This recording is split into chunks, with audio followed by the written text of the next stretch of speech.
오늘 25절 말씀을 보게 되면요. 바울은 오늘 하고 있는 이 말씀이 주의 말씀이 아니라 바울의 조언이다. 이렇게 지금 말씀을 하고 있어요. 하나님의 사명을 가지고 있는 자신이 누구인지, 그리고 하나님의 말씀을 지금 하나님께로부터 받아서 전하는 자신이 누구인지를 강조하고 있는 그런 구절이 되는 거예요. 그래서 바울은 이것은 주님께로부터 받은 말씀이 아니라 너희들을 사랑하고 있는 나의 조언이다. 그렇게 지금 표현을 하고 있는 것입니다. 하나님의 말씀을 담지하고 있는 사도 아포스톨로스죠, 그죠?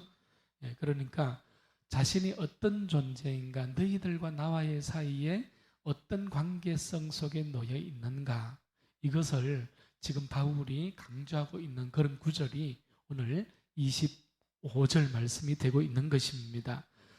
바울은 지금 고린도 교회를 향하여서 그 성도들의 삶의 모습이 어떠해야 된다고 말씀을 하고 있어요. 종말에 임박한 그런 모습을 가지고 살아가야 한다. 이렇게 지금 말씀을 하고 있죠. 그죠?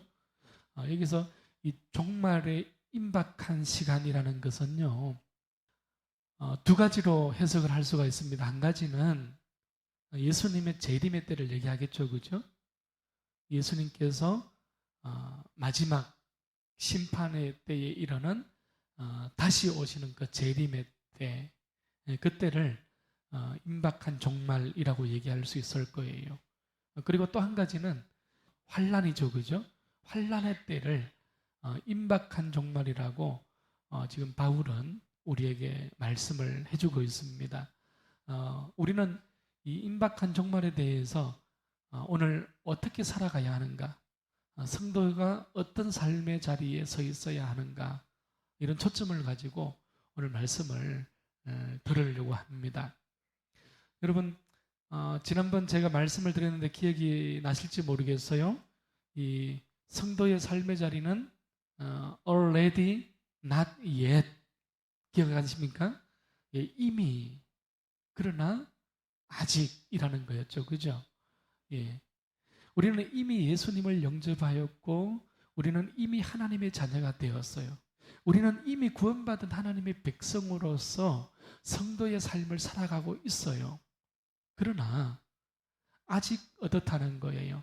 하나님의 나라가, 하나님의 심판이, 예수의 재림이 우리 가운데에 임하지 않았다는 것이죠. 그죠?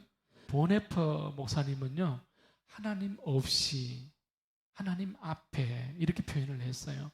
무슨 말인가 하면 하나님 없이 최선을 다해서 살아가는 삶이 무엇인지, 하나님 없이, 하나님이 없는 것처럼 성도는 이 땅에서 살아가야 하는 그런 존재라는 것이지요.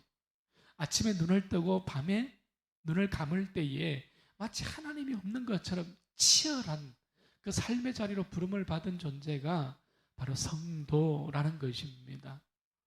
자, 그러나 보네퍼 목사는요, 또 잊지 않은 것이 있어요. 그것이 뭔가 하면 하나님 앞에라는 것입니다. 우리가 하나님 없이 치열하게 살아가지만 언제나 어디서나 내가 하나님 앞에 서 있는 거룩한 존재요, 하나님 앞에 이미 구원받은 성도라는 그 사실을 단 한순간도 잊지 말아라는 것을 보네퍼는 우리에게 강조해주고 있었다는 것이죠. 여러분, 오늘 하나님 없이 살아갈 수 있기를 축복합니다. 여러분, 하나님 앞에 살아갈 수 있기를 축복합니다. 한번 따라합시다. 하나님 없이 하나님 앞에. 이것이 종말론적인 시간을 살아가는 성도요, 교회의 모습이라는 것을 우리에게 오늘 본문에서 우리는 찾아낼 수 있게 되는 것입니다. 고린도 전서가 기원후죠, 그죠? AD 58년도에 에베소에서 바울이 기록을 했어요. 자, 그런데 약 10년쯤 뒤에 로마의 네로 황제를 통하여서 기독교의 가장 극심한 박해가 극심한 때를 맞이하고 있거든요. 그러니 지금 바울이 고린도 교회를 향하여서 너희들이 임박한 종말론자로서 살아가야 된다라고 지금 강조했던 이유에 대해서 우리는 보다 선명하게 이해할 수 있게 되는 것이지요. 부름받은 그 상태에서 그대로 머물러서 부름받은 그 자리에서 하나님의 영광을 바라보는 그 삶을 살아가는 것이 성도의 삶의 자리라고 우리에게 말씀해 주고 있는 것이에요.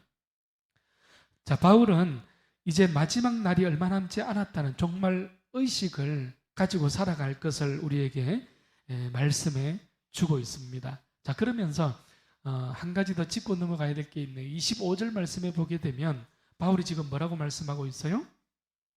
마지막 부분에 보게 되면 충성스러운 자가 된 내가 이렇게 표현하고 있죠. 그죠? 바울의 아이덴티티입니다. 바울의 정체성이에요. 바울은 자신을 하나님 앞에 충성스러운 자가 된 종으로서, 된 사도로서 지금 인식하고 있다는 겁니다. 여기서 충성스럽다라는 것은요, 피스티스라는 원어입니다. 피스티스라는 것은 충성스럽다는 뜻도 가지고 있지만 신실하다 이런 뜻도 가지고 있거든요. 여러분, 신실한 게 뭐예요? 변함이 없는 것이죠. 그죠? 여전히 그 자리에 머물러 있는 거예요. 그것을 바울은 성도가 가지고 있는, 그러니까 믿는 사람이 가지고 있는 가장 중요한 삶의 원리로서 오늘 우리에게 보여주고 있다는 것이지요. 여러분, 종말 의식을 가지고 있는 성도들은요, 천년만년 살 것처럼 이 세상의 것에 애착을 가지고 살아가지 않습니다. 단지 우리는 그분을 사랑하고 그분의 뜻을 따라서 하나님의 그 부르심의 자리에서 우리가 가지고 있는 것, 누리는 것을 가지고 이 시대를 섬기고 세상을 섬기는 자리에 서서 살아가는 것이지요. 여러분, 그러니 부를 축적하는 이유가 전혀 달라지죠. 그죠? 예. 시간을 사용하는 방법도 달라집니다. 인생을 해석하는 그 가치관이죠. 그죠? 인생을 해석하는 그 방법도 달라지는 거예요. 종말론적인 신앙의 자리에 서 있으면 자신의 인생을 바라보는 그 시야, 그 시선이 전혀 달라지는 것이지요. 여러분, 성도는요, 종말론적인 의식을 가지고 하나님의 뜻을 붙잡고 살아가는 것, 그것이 우리의 삶의 원동력이라고 이야기할 수 있는 겁니다. 우리의 삶은 거기에서 시작이 되는 겁니다.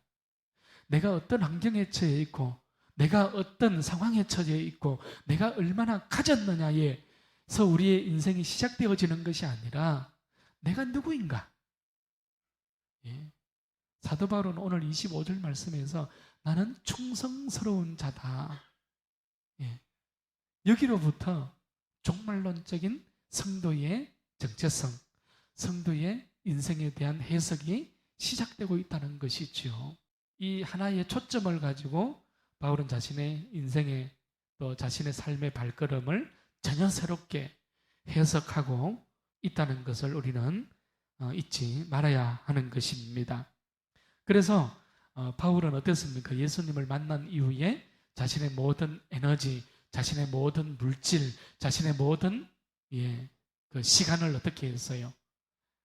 주의 나라를 위하여 기꺼이 초점을 맞출 수 있게 된 것이죠. 그래서 바울은 어떤 삶의 환란 속에서도 흔들리지 않는 믿음의 발걸음을 걸어갔던 것을 우리는 잘 알고 있지 않습니까? 여러분, 어떻습니까?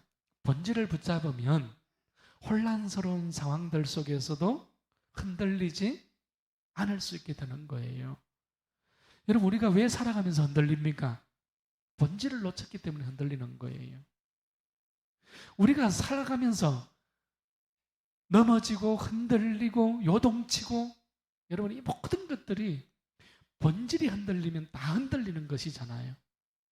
바울은 예수님을 영접하고 예수님을 만난 이후에 그렇지 않았다는 것을 우리 너무나도 선명하게 보고 있는 것이지요. 자, 그래서 바울은 오늘 31절 말씀을 가보십시오. 이 세상의 외형은 지나감이니라. 이 세상에서 우리가 손에 잡히는 모든 것들이 외형일 뿐이라는 거예요. 이것들은 다 본질이 아니라는 것입니다. 마태복음 6장 33절에 예수님께서 어떻게 말씀하셨습니까? 그런즉 너희는 먼저 그의 나라와 그의 의를 구하라. 그리하면 이 모든 것을 너희에게 더하시리라. 할렐루야. 여러분, 그런즉 먼저 그의 나라를 구하고 그런즉 먼저 그의 의를 구하는 것이 우리 인생의 본질이라는 거예요. 이 본질이 흔들리면 다른 것이 다 흔들리는 겁니다. 그것이 예수님의 결론의 말씀이기도 했던 것이죠. 여러분, 누가 관심을 가져주지 않아도, 누가 나를 알아주지 않아도 오늘 하나님의 나라라는 정확한 본질을 붙들고 있다면 여러분, 흔들리지 마십시오. 불안해하지 마십시오.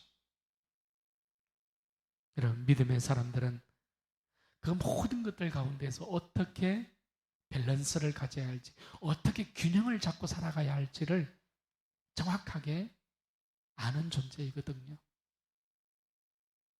종말적인 시간을 살아가시면서 이 세상의 시간이 아니라 하나님의 시간을 우리가 소망하며 하나님과 함께 광야로 땅끝을 향해서 걸어가는 우리 모두가 될 수 있기를 축복합니다.